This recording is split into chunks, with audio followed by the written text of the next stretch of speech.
Hi, I'm Dr. David Geyer, orthopedic surgeon and sports medicine specialist, and I provide education and commentary on sports and exercise injuries and injury treatments and injury prevention for athletes and active people, probably much like yourself or maybe your kids or your friends, so that you guys can stay healthy and perform your best. Now, I hurt my back recently. I was on vacation and I was picking up this suitcase and I kind of twisted awkwardly. It wasn't a big deal, maybe a 40-pound suitcase, and I felt this really sharp pain in the middle and off to each side of my lower back. No pain that shot down my legs or anything like that. But over the next few minutes, hour or so, it started to really hurt. And I got to where for a few days, I can still feel it, but for really the 2 or 3 days after that, I could barely move.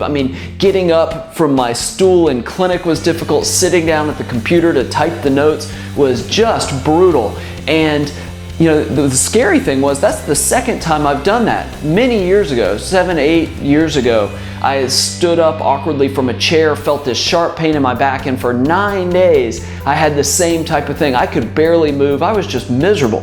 And so now that it's happened twice, I have really decided it's time to work on core strengthening, things to basically strengthen the area to minimize the chance that I keep hurting my back. Now, you hear that term core stability and core strengthening. That's kind of a hot buzz term now in the fitness world and in the injury prevention, even the sports medicine world. You hear people talking about their core. And one of the reasons is we think, well, two reasons really. One, we think that it might help prevent injuries, maybe prevent me from hurting my back again, but maybe it can improve our performance as well. Now, what the core is, it's a group of muscles, lower back, abdominal muscles, muscles around your groin, inside of your thigh, hip flexors that help to transfer torque and transfer momentum to, say, your upper extremity. So say you're a baseball pitcher and you're going through basically a wind up, and then basically you're transferring that stress of rotation from your trunk into your arm.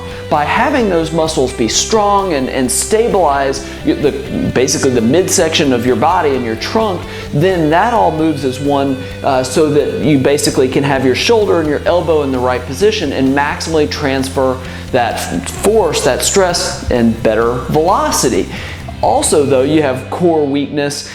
You don't rotate, you don't transfer that stress and momentum effectively. Then you're relying more on your shoulder, more on your elbow to deliver that velocity, more likely to get hurt. Especially your mechanics start to suffer if your core is not working properly. When you're looking at the lower extremities, we think that it can aid in what we call balance and proprioception. So you land from a jump, if your core fires appropriately, it has your hips in the right position, your hip muscles fire the way they should to stabilize your lower extremity, so you don't have all that force go into your knee and your knee gives way. Or you land and you don't have that core stability, your ankle gives way. So we think that, basically a core weakness or a lack of core stability, it might play a role in injuries like ankle sprains and ACL tears, but it might also play a role in sort of overuse problems like IT band issues. So, there's no definitive research that shows that core weakness leads to an increased risk of certain injuries, but it makes good sense from a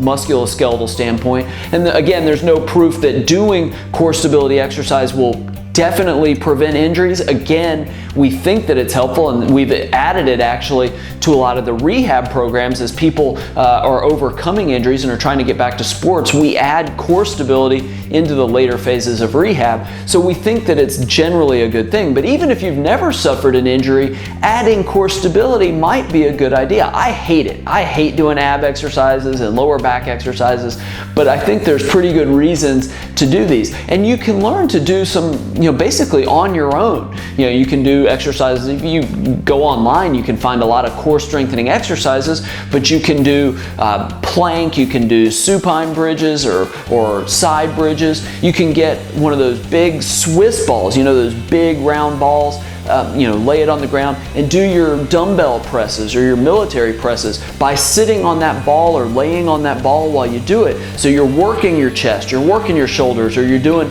bicep curls or tricep extensions to work your triceps, but you're having to engage those core muscles, strengthen those core muscles while you do it. And I think that's another way that you can get some work with a core, build your core stability. I've seen people talk about replacing your office chair with one of these Swiss balls to build your core while you're sitting at your desk doing work. So that's an idea. Now, you can also, and I think this is a good idea when you're starting any core work, talk to if you have a personal trainer, strength and conditioning trainer, they can show you ways to incorporate core strengthening and core stability into a routine so that it can become something that you do regularly.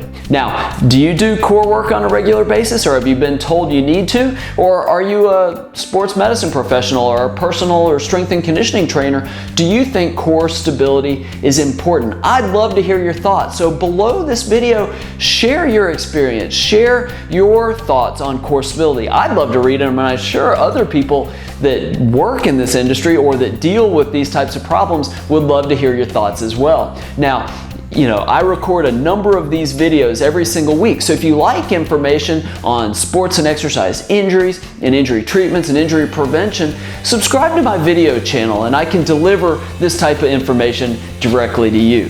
And last, there's so many resources on ways to stay healthy and perform your best that I only share, and I share it directly with people on my email list. So go to my website, drdavidgeyer.com. At the very top of the page, just enter your name and your email address, and I'll deliver those directly to you. I look forward to connecting with you that way as well. Thank you so much for watching. Again, I hate core work, but I know I need to start doing it. I'd love to hear if you regularly do core work as well. And I look forward to seeing you again right here next time.